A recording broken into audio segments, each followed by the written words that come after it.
Hello दोस्तों, एक बार फिर से स्वागत है आपका आरएम स्टडी पॉइंट में। आज हम अंतिम जो है यह क्लास 7 हिस्ट्री का अंतिम अध्याय होगा 18वीं शताब्दी में नए राजनीतिक गठन का एमसीक्यू। और उसके बाद जो है हम क्लास 8 का जो भी बचा हुआ है एमसीक्यू हिस्ट्री का, उसका समाप्त करेंगे। जल्द ही सभी के सभी समाप्त होंगे। तो चलिए देखते हैं कि एक एक क्वेश्चन को हम देखते हैं क्या क्या इसमें आंसर होने वाले हैं। पहला क्वेश्चन देखिएगा कि नादिर शाह ने कब दिल्ली पर हमला किया था। हमला बोला तो ये आपको याद होगा 1739 ईस्वी में दिल्ली पर यह हमला बोलता है। दूसरा क्वेश्चन देखिएगा कि जाटों ने अंबर और आगरा की शैलियों का समन्वय करते हुए एक विशाल बाग महल किस जगह बनवाया। तो ये आंसर बताइएगा, पानीपत, सोनीपत, दीग या आगरा में। ये कहाँ बनवाया था? तो ये दीग या डीग के नाम से इसको जानते हैं। देखिए, दीग के किले का निर्माण सूरजमल के द्वारा करवाया गया था, जहां भरतपुर का किला काफी हद तक पारंपरिक शैली में बनाया गया। वहीं दीग में अंबर और आगरा की शैलियों का समन्वय करते हुए एक विशाल वाग महल बनाया गया। शाही वास्तुकला से जिन रूपों को पहली बार शाहजहां के युग में जोड़ा गया था, दीग की इमारतें उन्हीं रूपों के नमूनों में बनाई गई थी। चलिए दूसरा क्वेश्चन देखिएगा कि जोधपुर के राजा अजीत सिंह को कहाँ की सूबेदारी मिल गई थी। जोधपुर के राजा को कहाँ की मिली थी? तो याद होगा आपको, तो ये गुजरात था। क्या था? गुजरात की सूबेदारी जोधपुर के राजा अजीत सिंह को गुजरात की सूबेदारी। देखिएगा यहाँ पर 4 नंबर क्वेश्चन है कि 1739 में ईरान के शासक नादिर शाह ने भारत के किस जगह पर आक्रमण करके लूटा। ऊपर में पहले ही क्वेश्चन में हमने देखा था, तो ये दिल्ली में किया था। और दिल्ली में ये तो किया, लेकिन उस समय जो है नादिर शाह के आक्रमण के समय जो है शासक काल किसका था? शासनकाल 1739 में, तो ये रंगीला का था। मोहम्मद शाह रंगीला का यह शासनकाल इस समय नादिर शाह के जो है आक्रमण के समय था। अगला देखिएगा क्वेश्चन की खालसा पंथ ने गुरु गोविंद सिंह की मृत्यु के बाद किसके नेतृत्व में मुगल सत्ता के खिलाफ विद्रोह किया। ये भी क्वेश्चन जो है बहुत बार पूछा गया क्वेश्चन है। ऑप्शन देखिएगा क्या है? बंदा बहादुर, महाराजा रणजीत सिंह, शिवाजी, गुरु नानक। तो ये उसके गुरु गोविंद सिंह के बाद आए कौन? तो बंदा बहादुर। बंदा बहादुर के नेतृत्व में मुगल सत्ता के खिलाफ विद्रोह किया। चलिए अगला देखेंगे, सिखों से संबंधित मिसल क्या था? तो सिख से संबंधित जो मिसल है, इसको कहा जाता था योद्धाओं का समूह। मिसल को क्या कहते थे? योद्धाओं का समूह कहते थे। अगला क्वेश्चन देखिएगा कि 1730 के दशक में मराठा नरेश को दक्कन प्रायद्वीपीय में कौन से कर वसूलने का अधिकार मिल गया। तो ये जो है याद रखना है यहाँ पे कि चौथ और सरदेशमुखी वसूलने का अधिकार मिल गया था। ये आपको पता होगा कि चौथ क्या है और सरदेशमुखी क्या है। इसके बारे में हमने जो है बहुत ही अच्छी तरह से इसका अध्ययन बुक में किया है। ऐसे आपको पता ही होगा कि चौथ क्या था। चौथ में आपको याद रखना है कि जमींदारों द्वारा वसूले जाने वाले भू राजस्व का 25% दक्कन में इनको मराठा वसूलते थे, और सरदेशमुखी जो था उसमें जो है दक्कन में मुख्य राजस्व संग्रहकर्ता को दिए जाने वाले भू राजस्व का 9 से 10% हिस्सा होता था। ये याद रखने हैं। और जो है 1730 ईस्वी के दशक में मराठा नरेश को समस्त दक्कन प्रायद्वीपीय के अधिपति के रूप में मान्यता मिल गई थी। साथ ही साथ इस देश में चौथ और जो है सरदेशमुखी वसूलने का अधिकार भी मिल गया था। ठीक है, चलिए दोनों सही हो जाएंगे। चलिए अगला देखेंगे, बंदा बहादुर जी को कब मार दिया गया। ये भी क्वेश्चन पूछा जाता है कि बंदा बहादुर को कब मारा गया था। तो बंदा बहादुर जो है 1716 ईस्वी में इनकी मृत्यु हो जाती है। अगला देखेंगे, किस नेता के नेतृत्व में जाटों ने दिल्ली के पश्चिम क्षेत्रों में अपना नियंत्रण स्थापित किया। तो दिल्ली बोला गया, जाट में दिल्ली बोलेगा तो ये चूड़ामन हो जाएंगे। जाट जैसे बोला तो चूड़ामन हो जाएंगे। और अगला क्वेश्चन देखिएगा, जाटों ने अंबर और आगरा के सीढ़ियों का समन्वय करते हुए विशाल बाग महल कहाँ बनवाया।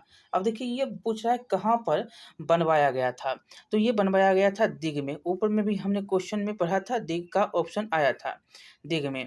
और जोधपुर राजघराने ने जिसे जीतकर अपने राज्य में मिला लिया वो क्या था, तो जोधपुर जो जीता था वो नागौर था। क्या था, वो नागौर था। अगला चलेंगे, क्वेश्चन नंबर 12 है कि राखी व्यवस्था के अंतर्गत किसानों से उनकी उपज का कितना प्रतिशत कर के रूप में लिया जाता था।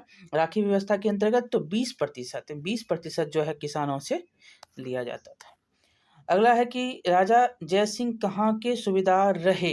राजा जयसिंह कहाँ के सूबेदार रहे, तो ये आगरा के और मालवा के, दो जगह के सूबेदार रहे, आगरा और मालवा के। अगला देखिएगा, मराठों के संदर्भ में नीचे दिए गए कथनों पर विचार करना है। शिवाजी ने एक अस्थायी राजा की स्थापना की। स्थापना शक्तिशाली योद्धा परिवारों देशमुख की सहायता से की थी। दूसरा, मराठों ने 1720 के दशक तक मालवा और गुजरात के मुगलों से छीन लिया। निम्न में से कौन सा कथन सत्य है, तो दोनों कथन इसमें आपको सत्य है, 1 और 2। अगला देखेंगे, किस जाट नेता के राज्य में भरतपुर शक्तिशाली राज्य के रूप में उभरा, तो ये थे सूरजमल। ये सूरजमल थे। यहाँ पर भरतपुर आएगा तो सूरजमल याद रखिएगा। चलिए अगला क्वेश्चन देखेंगे कि नीचे दिए गए कथनों पर कौन सा कथन सत्य है, तो पहला है मालवा में मराठा अभियानों ने उस क्षेत्र में स्थित शहरों के विकास एवं समृद्धि को होने को कोई हानि नहीं पहुंचाई। ठीक है। दूसरा है कि मराठों द्वारा नियंत्रित इलाके में वाणिज्य व्यापार पूरी तरह से नष्ट हो गए। इसमें आपको बताना है कि कौन सा सत्य है, ये ना है कौन सा सत्य, हाँ सत्य ही है, तो सत्य ही है। तो यहाँ पर क्या हो जाएगा, तो केवल एक ही जो है इसमें सत्य है। मालवा के जो है, मालवा में मराठा अभियानों ने उस क्षेत्र में स्थित शहरों के विकास एवं समृद्धि को कोई हानि नहीं पहुंचाई। अगला क्वेश्चन है कि 1761 में मराठों की पानीपत की तीसरी लड़ाई, पूछ भी देता है कि पानीपत की तीसरी लड़ाई कब हुई थी, तो हुआ था ये 1761 में। ठीक है, पानीपत की तीसरी लड़ाई, और इसमें मराठा पराजय हो गया था। प्रमुख कारण क्या था, तो प्रमुख कारण यहाँ पर देखेंगे, तो यहाँ पर प्रमुख कारण मराठों के घुड़सवारों की संख्या कम, अहमद शाह अब्दाली के द्वारा मराठों के प्रमुख योद्धाओं को अपने दल में शामिल करना, मराठों सैनिकों का युद्ध क्षेत्र में बीमार पड़ जाना, ये और मराठों के सैन्य अभियान के कारण अन्य शासकों का उनके खिलाफ हो जाना। अन्य शासक जो है उनके खिलाफ हो गया था। अन्य शासक उनके खिलाफ हो जाने के कारण यह जो है लड़ाई मराठा हार गया था। यहाँ अहमद शाह अब्दाली की जीत हुई थी। ये याद रखना है, क्वेश्चन जो है आपसे बार बार यहाँ से पूछा जाता है। और तीसरा, कब लड़ाई हुआ, ऐसे भी पूछ लेता है कि 1761 में किसके किसके बीच में हुआ, ये भी पूछ लेता है, अहमद शाह अब्दाली और मराठा के बीच में। ये सारे पॉइंट आपको याद रखने हैं। चलिए आगे देखेंगे कि सिख शासक महाराजा रंजीत सिंह ने 1799 में किस शहर को अपनी राजधानी बनाया। ये भी क्वेश्चन बहुत बार पूछा गया है। ये भी क्वेश्चन बहुत बार पूछा गया है, लाहौर याद रखिएगा। 1799 में रंजीत सिंह कहाँ बनाते हैं राजधानी, लाहौर में। अगला क्वेश्चन है कि 18वीं सदी में जो है सिख नेता बंदा बहादुर ने किस क्षेत्र में अपने प्रशासन की स्थापना की, तो यह किया था सतलुज यमुना के क्षेत्र में, के बीच के क्षेत्र में इसने अपने प्रशासन की स्थापना किया।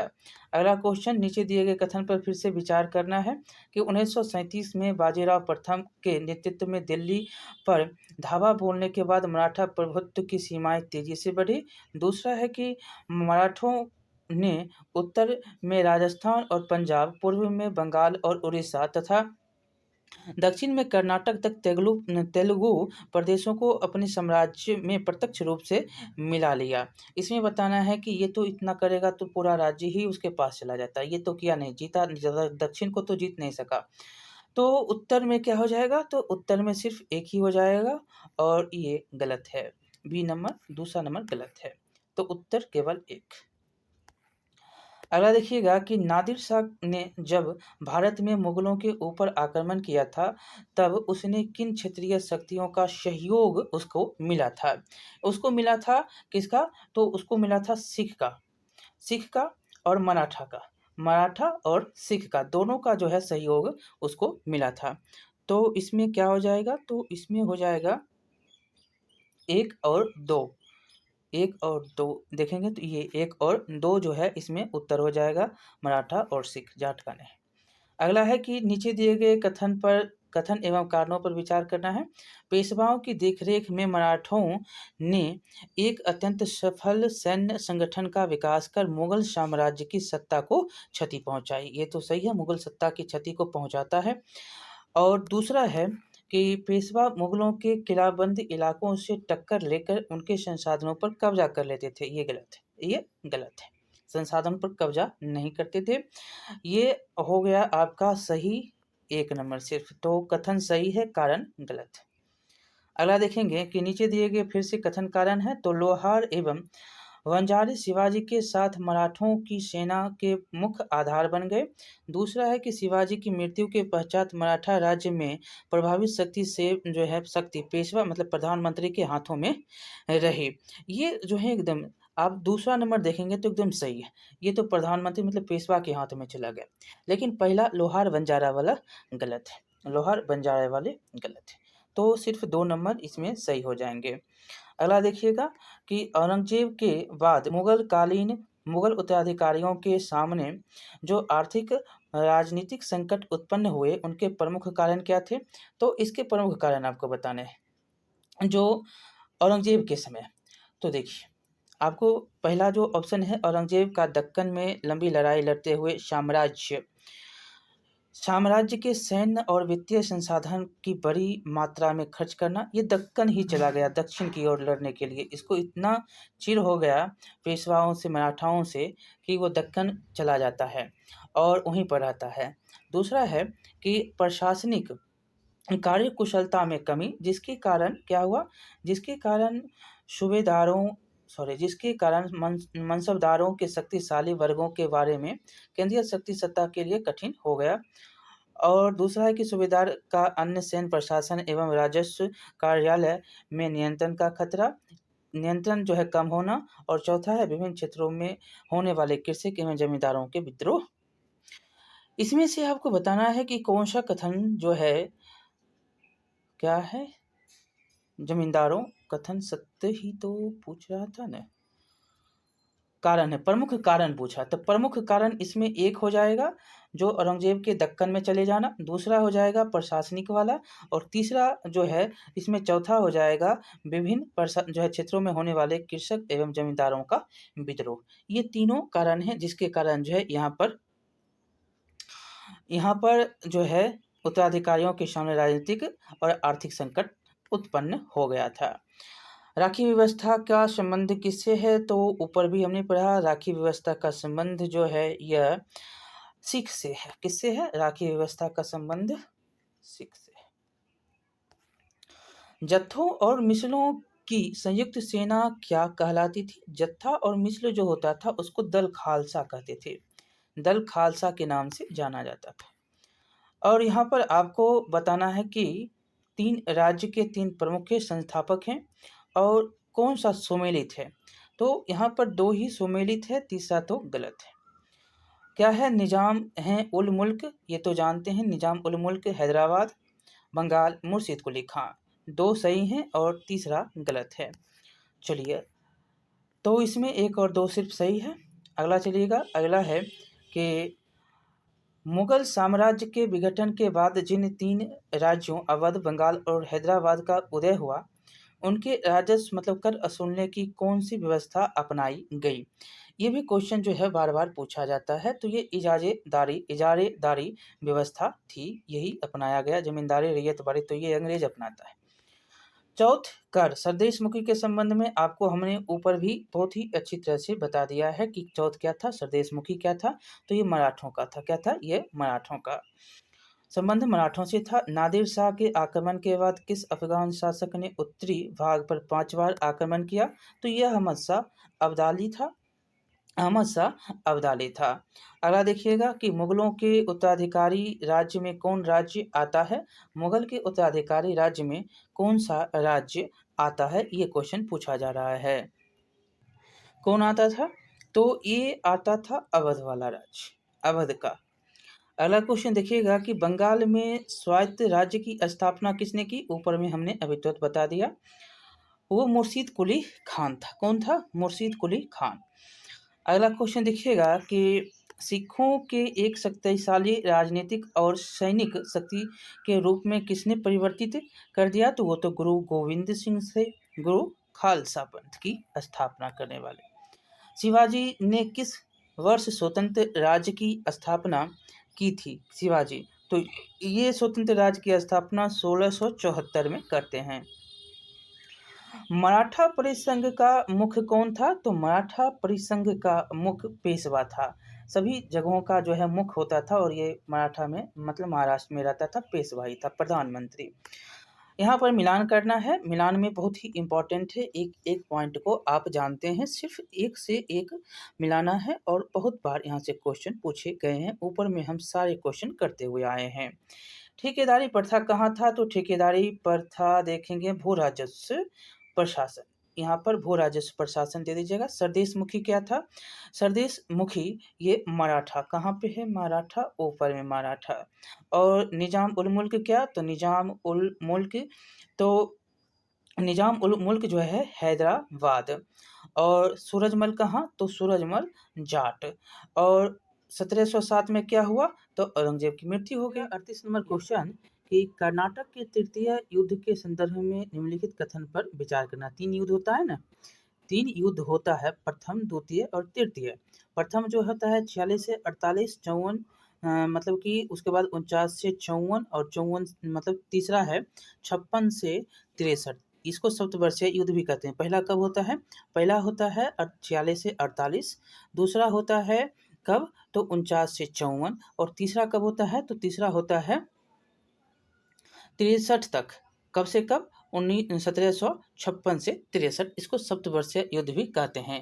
और इसी में जो है आपको याद रखना है, बहुत सारे संधि भी होते हैं। एक होता है एक्सला साफेर की संधि, जो कि प्रथम में होता है, दूसरा में होता है पांडिचेरी की संधि, और तीसरा में होता है, क्या होता है? तो पेरिस की संधि। ये तीनों आपको बहुत सारे, 3 दूनी 6 क्वेश्चन आपको हमने यहाँ पर बताए। चलिए यहाँ पर अब जो है क्वेश्चन का आंसर देखिएगा क्वेश्चन सहित। चलिए 1756 ईस्वी में यूरोप में सप्तवर्षीय युद्ध प्रारंभ हुआ, जिससे भारत में भी ब्रिटिश एवं फ्रेंच कंपनियों के युद्ध प्रारंभ हो गए थे। और दूसरा है कि बांडीवास फ्रांसीसी, बांडीवास क्या था? जगह था, में लड़े गए तीसरे कर्नाटक युद्ध 1760 ईस्वी में हार गए, और बाद में यूरोप में उन्हें ब्रिटेन के साथ पेरिस की संधि करनी पड़ी। ये तो सही है, आपको हमने अभी तो बताया था ना। तीसरा है कि फ्रांसीसियों को पांडिचेरी, माही, चंद्रनगर आदि उनके नगर उन्हें लौटा दिए गए, किंतु वे वहाँ किलेबंदी नहीं कर सकते थे। ये भी आपको सही है। तीनों के तीनों इसमें सही हैं। सही न खोज रहा है, हाँ सही है। ये तीनों के तीनों क्या हैं? इसमें सही हैं। अगला क्वेश्चन देखिएगा कि अगला क्वेश्चन है, कर्नाटक युद्धों के संदर्भ में निम्नलिखित कथनों पर विचार करिए। कर्नाटक युद्ध, तो प्रथम कर्नाटक युद्ध का प्रमुख कारण यूरोप में फ्रांस एवं ब्रिटेन के बीच ऑस्ट्रिया के उत्तराधिकार का को लेकर संघर्ष था। ये महत्व सब जो जगह महत्वाकांक्षा ही था। दूसरा देखेंगे कि द्वितीय कर्नाटक युद्ध का प्रमुख कारण हैदराबाद और कर्नाटक में उत्तराधिकार को लेकर युद्ध था। ये भी सही है। और तीसरा है कि द्वितीय कर्नाटक युद्ध शुरू होने के साथ ही फ्रांसीसी गवर्नर डुप्ले को वापस बुला लिया गया। ये तो गलत, शुरू तो ये तो हार के गया था, ये तो हार के गया था, शुरू कैसे? ये हारा, उसके बाद जो है गोडेहू आता है, गोडेहू फ्रांस का यहाँ पर गवर्नर बनकर आता है भारत में। ये याद रखना है। तो आंसर क्या हो जाएगा? 1 और 2 हो जाएगा। 1 और 2 सही है, ठीक है। कथन पर फिर से विचार करना। सारे कर्नाटक युद्ध से संबंधित क्वेश्चन हैं, बहुत ही इंपॉर्टेंट हैं। पहला, द्वितीय कर्नाटक युद्ध के दौरान फ्रांसीसी सेना एवं कर्नाटक के नवाब के मध्य सेंट टोमे का युद्ध हुआ। बहुत इंपॉर्टेंट है, सेंट टोमे का युद्ध होता है, ठीक है। दूसरा देखिएगा, दूसरा है कि 1755 में पांडिचेरी के संधि के द्वारा द्वितीय कर्नाटक युद्ध समाप्त हुआ, ये भी सही है। और तीसरा है कि 1763 में पेरिस की संधि के द्वारा तृतीय कर्नाटक युद्ध समाप्त हुआ, ये तो सही ही है। तृतीय है पांडीवास की लड़ाई जो है 1760 ईस्वी में। तो उसके बाद तो कर्नाटक युद्ध का जो है मटियामीट हो रहा था और खत्म ही हो रहा था, लगभग लाली जो था वो हार गया था, और इसके बारे में हम देखेंगे, ठीक। और दूसरा बात है कि ये हो गया जिसमें फ्रांसीसियों ने यह वादा किया कि वे भारत में सेना नहीं रखेंगे, हालांकि भारत में व्यापार करने तथा किलेबंदी करने की उन्हें अनुमति प्रदान की गई। ऊपर में पढ़ा क्या, किलेबंदी नहीं करोगे, पढ़ा था ना।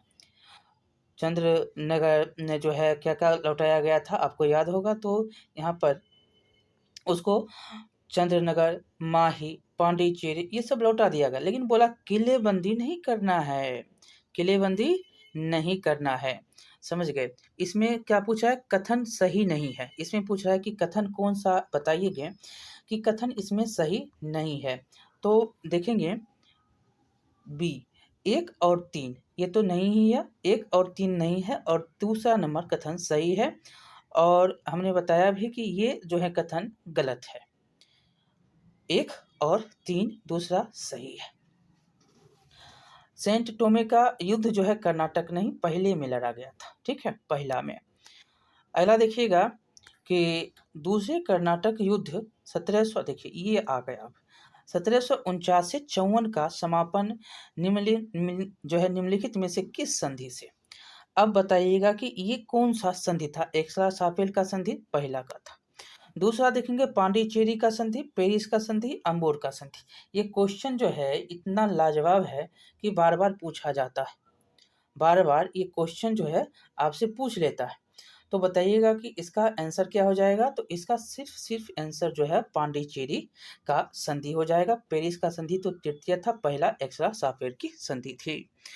चलिए दूसरा देखेंगे, और यहाँ पर याद भी रखना है कि 48 से जो है 46 से 48 होता है, 49 से 54 होता है, और जो है 63 से 56 होता है, 56 से 63, 56 से 1756 से 63 तृतीय, ये जो है याद रखने। चलिए अगला देखेंगे कि अंग्रेजी साम्राज्य विस्तार के दृष्टिकोण से कर्नाटक युद्ध के महत्व के संदर्भ में निम्नलिखित कथनों पर विचार करें। 3 कर्नाटक युद्ध हुए, तीनों की हमने बात यहाँ पर की, और यहाँ पर विचार करना है फिर से कि बताइए इन युद्धों के माध्यम से अंग्रेजों ने अपने महत्वपूर्ण प्रतिद्वंदी फ्रांसीसी को औपचारिक तौर पर भारतीय विस्तार हेतु प्रतिस्पर्धा से अलग कर दिया। एकदम सही बात है।